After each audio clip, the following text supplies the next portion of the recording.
Welcome to Mudimo Awaz, a podcast presented by Musico. I'm your host Mohua. On this podcast, we will talk to dreamers, unsung heroes who have broken the rules as they swam against the current and renewed their vows to themselves as individuals. The believers who've been crazy to start ventures that have made a difference to society and the lives they've touched with their magnanimity and knowledge. As for me, I was in the communications business in a leadership role and also been a homemaker. The slow death of my self-confidence that went unnoticed over the years, when self-worth was based on the validation I sought from others.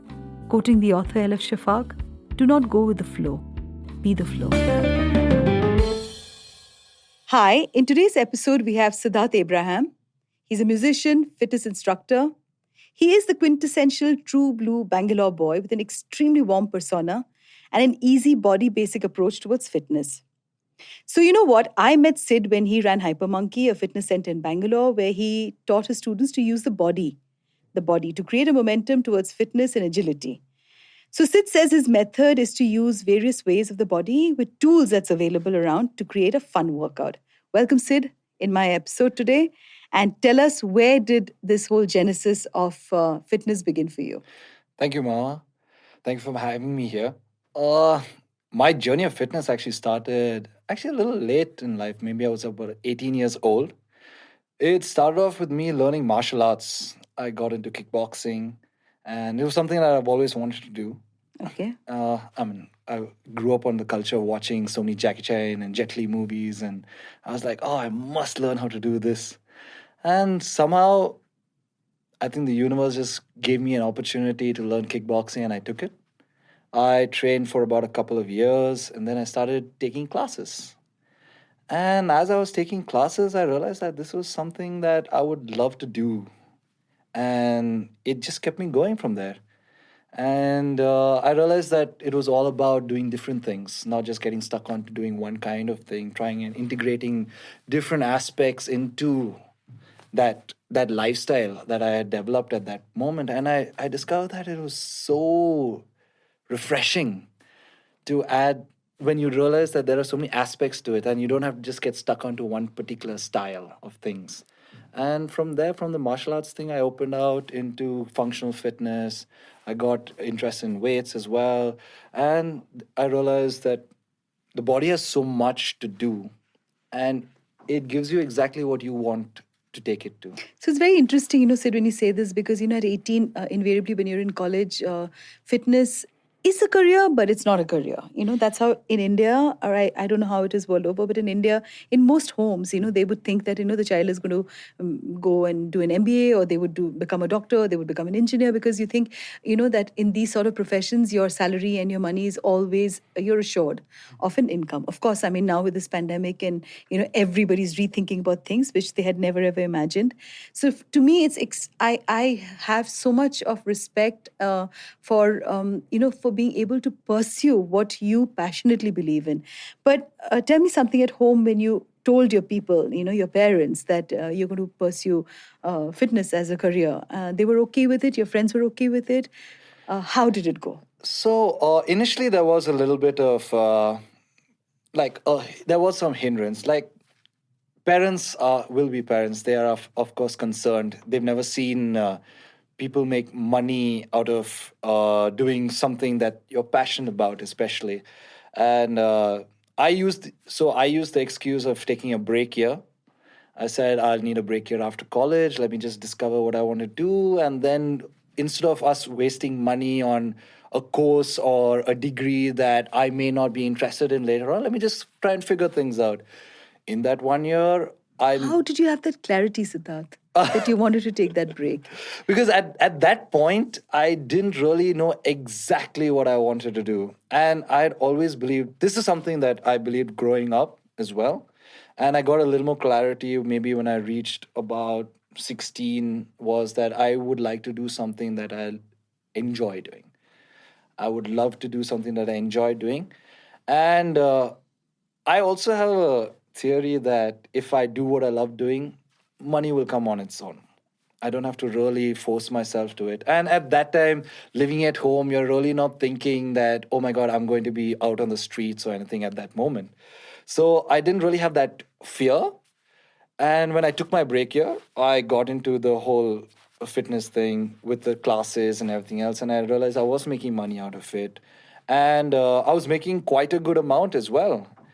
And that's when I said, you know what? I told my mom and dad, I was like, I think I'd like to pursue this. Mom, of course, got a little scared initially.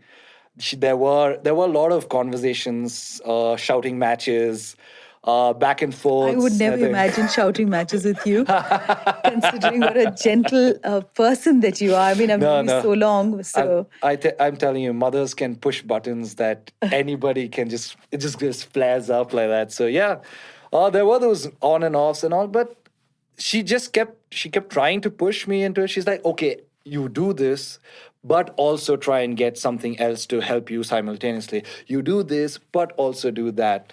And I was like, you know what, Ma, let me just try doing this first. Let me see how it goes. We'll see. I'm only 18 at that time. And when I finished degree, I was 21. So when I took my gap year, it was 21, 22. So I was like, I'm only 22 years old. I have in case I ever want to get back to studying, I still have a lot of time. It's not like I'm running out of time or anything. So I still have time to do it. But it just felt right. Once I got into it, taking those classes, getting people fit and seeing those faces and that energy was just it's a very, very, you're, I would like to think that you're a giver because, invariably when you see other people getting fit, and so many times what happens is that in this whole fitness journey, a lot of people don't acknowledge their trainers, you know, and they forget to acknowledge their trainers, and that I think can be so thankless sometimes, because I mean, I've been in a profession like public relations and communications for really, really long, and it can be very daunting, so it requires so much of resilience from within you to know that it is okay, because you're happy to see somebody get fitter, and become healthier in life. So when you started Hyper Monkey in Koramangala, I mean, it was a prime spot, right? Yeah. So who did you have partners along with you when you I started did. A this? couple of friends of mine. So three of us started Okay, it. and they're all into fitness? They primarily no. They're all interested in fitness. Okay. One of them and me, both of us basically, we both grew up eating martial arts at that time. So and we were childhood friends as well. All three of us are childhood friends as well. And the other one also had lost a massive amount of weight, and so he was also on the fitter side of things. So both of them were interested in fitness, but not as their primary thing. They had their own businesses before, but they were. I had mentioned it. They were like intrigued, and they were like, you know what? They suggested, why don't we just get this started? So I was like, yeah, why not? Let's go for it. So you have a lot of fitness experts who turn around and they talk about not it's okay to be fat, but you need to be fit. But I've always, and I want you to correct me or maybe have a debate with me on this, because I just feel that body weight and self-esteem, unfortunately or fortunately, is very related. That's actually because of I honestly, it's because of the marketing that's happening right now. Everyone is making you feel that way because you're blasted with those images. For the longest time, you were blasted by size 0. Then it moved on to something else. Then it moved on to something else. It's perspective of people's beauty that most people don't realize, that beauty actually comes from within. If you are okay with the way you are, you really don't have anything to do. Why do we work out? Why do I do it? I do it because I like it. I enjoy it. It keeps me feeling fresh. It keeps me feeling energized. All right. It doesn't matter that today I feel a little fat, tomorrow I feel a little thin. It doesn't. Just by doing it, that gives me so much sense of calm and relief. And yeah, it's also about the endorphins, am I right? it is. That is There's released. so much of, yeah. And so if you release endorphins first thing in the morning, your whole day is going to go really good. Pretty much. So of course, exercise, I would like to believe, has really become center stage in today's life, because it's a sedentary life for most people. Yes. We are all desk people. We do not work. We don't do the kind of work, there's house help and there is a driver that's taking you to places for many people, or you're driving your own car, and in most most homes you will have somebody who's picking the glass after you. Sure. Yeah. So just tell me something. Did you see more women in this whole fitness thing? Because when I go into gyms or I pass by gyms, or fitness centers, I find a number of women there. And to me, it's so interesting because you know what? Of course, there are men. Yes, there are men pumping iron there. Yeah. But women seem to really take center stage for fitness. And if you run a business called Hyper Monkey, okay, do you think the more clients were more women than men? So when we started Hypermonkey, Hypermonkey at that time was one of the first places to do just body weight workouts. Okay, there was no equipment, there were no treadmills or anything. It was just pure body weight workouts based on classes. So we had yoga and different things, right? So we try to mix all of it together and bring a program all together out there. So initially, what we had was we did have a majority of women initially, but it actually started evening itself out to about a 60-40, where 60% were women and 40% were men. There was a slight more on thing. So what would you what would you say, is it 60% more women? I think you're saying women are becoming more conscious because of, again, coming back to the whole advertising gimmick where women are, so conditioned to look size 0. Is that the reason? So that's or they are more aware? They're probably more. They're aware. probably more. I would say I wouldn't say they're more aware as such, because I feel that the awareness is equal in the I'm categories. biased there, but yes. That's true. It is, the awareness is thing, but the kind women I've realized are a little more experimental. Okay. When it comes to taking on a fitness style for something, because this is something that I've also noticed. They are ready to try new things. Okay. They're ready you think to. men are not. Men are take a little more time. Okay. Presently, they're ready. Okay, but at that time when we started, which year was this? This was in 2012. Okay. Again, like I said, doing group classes was not a thing. It was still going to the gym, and group classes was a side thing. But we made group classes the main thing and no gym. So you didn't have the chance to work out on your own. It was all about working together with a group of people. I've always had this thing that if you are in a community, right? You're motivated. Yeah, you're more motivated. You'll make new friends. So you'll be like, oh, my friend is going, I'm going to go to the thing. So there's a more chance of you going and working out. And again, something that I like to bring into that Hypermonkey space at that time was, one, the workouts are for everybody. It's not a man and a woman thing kind of thing. It was, you are an individual who's come to say that, I want to feel healthy. I want to do something. This is the space for you. It wasn't about it wasn't a gender kind of thing. When you asked me that, now when I look back at the numbers, why I'm able to say 60-40 was because someone else had earlier asked me, do you see more men coming to your thing because you're a group class based, you don't have weights, you don't do this, you don't that. And I was like, you know what? When you get into my classes and then you realize that, oh my God, this is hardcore. This is not something easy. It's not something that anybody can do with no level of fitness. You need to start building. And then you're like, oh, let me try. Let me give it a shot. And then you get into that thing. So women also get bored a lot easier. All right? If they can find something nicer or more conducive to what they like to do, they'll switch to that. So that is why they're ready to try more group classes. Okay. All right. So that's also what I realized over the years. If you have something nice and something that they like to do a lot more, they'll take it. They're ready to take it. Yes. Men have that perspective that, okay, if I lift weights, this is how I'll reach. This is the thing. Because you have so much of history and so much of accounting that when you see on your TV, when you open magazines, you're like, this bodybuild guy and that bodybuild guy and Arnold Schwarzenegger and so many other guys that are out there that you're automatically getting all that. So you're automatically thinking, okay, this is the only way to do it. And then things started changing as well. So now with the pandemic, with so many, there are all gyms have shut, and nobody's really going, and we really don't know when this is going to come to an end. How is it that you're managing, your classes, and how is work looking up for you? Honestly, I think it really changes the game, and for me, it gave me a lot more time. I was able to actually schedule in a lot better because uh, initially I was a little hesitant to start moving online because I like that personal touch. I like being in front of somebody, being able to correct them when and where I can, and all that. And it worked out quite well for me. All my clients said, you know what, let's go online, and I was like, okay, because they also understood that. If they take a break now, that consistency might be broken. So during this pandemic, did you even once for a minute, and you have to tell me the truth, did you think that this is way more stressful as a career than a regular job? No, really. Honestly speaking, what actually helped in my case also is the fact that I don't have a gym right now that I'm running, so I don't have any rent to worry about or anything else.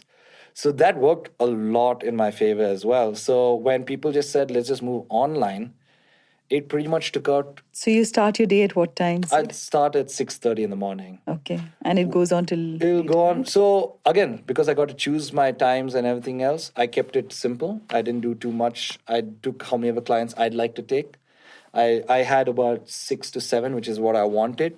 Got me the comfort of living a month to month the way I'd like to live it.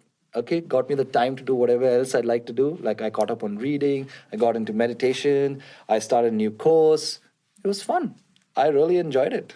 So tell me, what is your take actually on celebrity trainers? And do you feel that most trainers would want an endorsement? Because we really live in a very star-struck society, and trainers who've trained so and so, always kind of.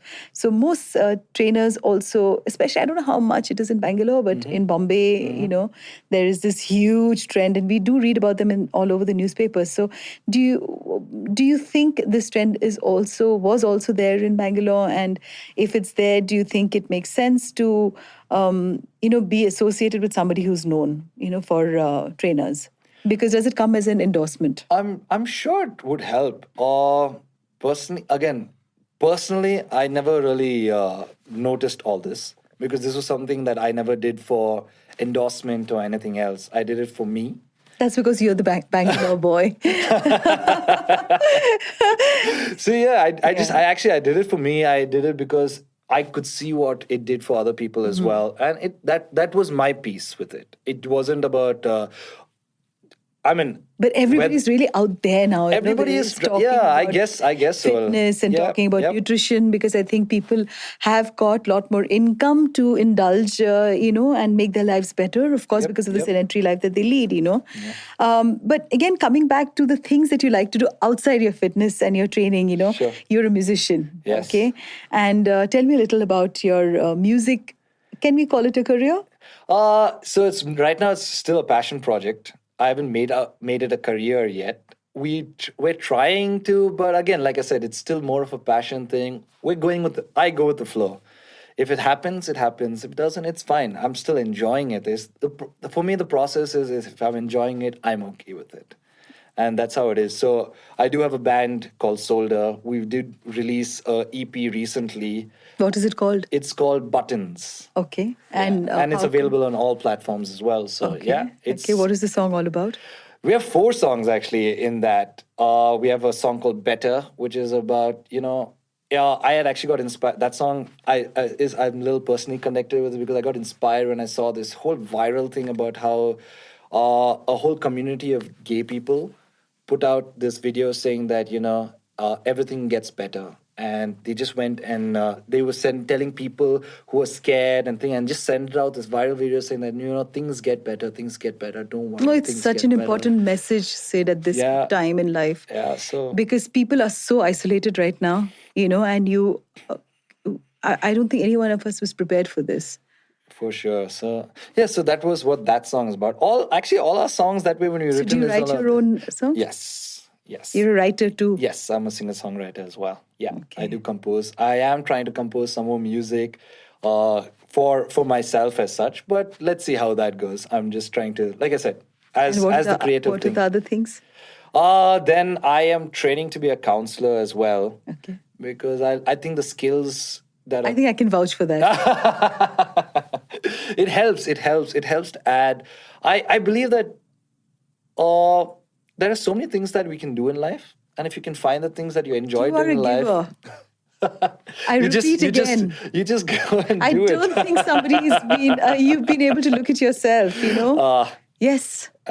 Because It's it comes from that space of wanting to help others. It comes from that space of finding your peace in, in probably having a talent that you probably pass it out and you share that with everyone. Because we are actually today, after this pandemic, talking about a collective consciousness. We are highly mistaken if we think that we can live isolated in our little shells, and little bubble, sorry, and you can continue. We can't. We are all connected to one another. it's true. Yeah. It's true. Now, We are a with this society. Diwali around us, I mean, if people really go out there and burst crackers, because there are homes there who have people with asthma and people who have, lung diseases, and especially now with COVID, So I know I'm digressing, but this Yeah. is really a collective consciousness that we're talking about, right? But it's changing. It is. It's slow. It is slow. There is some positive change. I know But your people. music has to be held for a while because now there are no live shows, nothing, right? But that's okay. Yeah, you're doing That online. doesn't mean you stop doing anything. I mean, if fine, you take a pause, you take a break. There are ways. If you really want to be out there, there are ways. The struggle is real for everybody. Whether you're in the fitness space, whether you're in the music space, whether you're a lawyer, doctor, anything, the struggle is there. But if you find what you are happy doing, if you know that uh, if you know that you're in that right space, nothing matters. Nothing matters. When I look at if I look at somebody and I'm like, oh my god, he works so hard, but someone else will come and tell me, dude, you work so hard. And I'm like, no, but this is what I'm doing. And they're like, yeah, you're spending the time. And that's how it is. You do what you It's very love. subjective. It is very subjective. And if you do what you love, if you're going for it and just doing it, no matter what, that sense of peace, nothing can touch it. Nothing can touch it. What about the food part? I mean, are you one of those hyper guys who Oh, like into this I whole love food. I love food. Okay, That is my. I keep joking about this. I keep telling people I live to eat. Like I work out because I can eat. Me too. That's it. And I wouldn't give it up for anything. Like, yeah, I know I'm a nutritionist and I'm like, yeah, you should be healthy. But sometimes you just like to enjoy and indulge. I'm not saying indulge like nonstop 24/7 and just work out as hard as possible. No, that won't. In the long run, that is going to affect your body and you can't do anything about it. But the thing is, you enjoy. You have good food, enjoy it. All right. Don't feel guilty about it. Enjoy the food. Work out later. Maybe the next day, do a little bit of So it's dieting. about moderation. Yeah, it is. That is what it is. It's all about moderation. Being consistent, So, being what is the moderate. best part actually talking to you, Sid, is this that, so many people, they actually waste their entire lifetime by not following something that they love. And it took me so long, I mean, to even come to terms with the fact that, oh, okay, I think I enjoy writing and I enjoy, meeting people, talking to them, and also starting this podcast. I took really, really long. But, for my listeners, I would really like you to reiterate that, what you said, if you could repeat that again, that you should do, would you? Do what you love. Yeah. Do what you love. Be who you are. That's important. And the rest will follow. Everything will follow. Like everything will follow when you actually get down to looking at it and you look around you. You will see how much good you have. You will see it when you've reached that mark. You will see it. Like no matter what is going on, the day that you feel down, the day that you feel you don't have enough, just start looking. Small steps. It doesn't have to be big. Look at that thing that you have, that you enjoy, and you'll just start opening up so much more, and it'll be amazing. That journey is something else.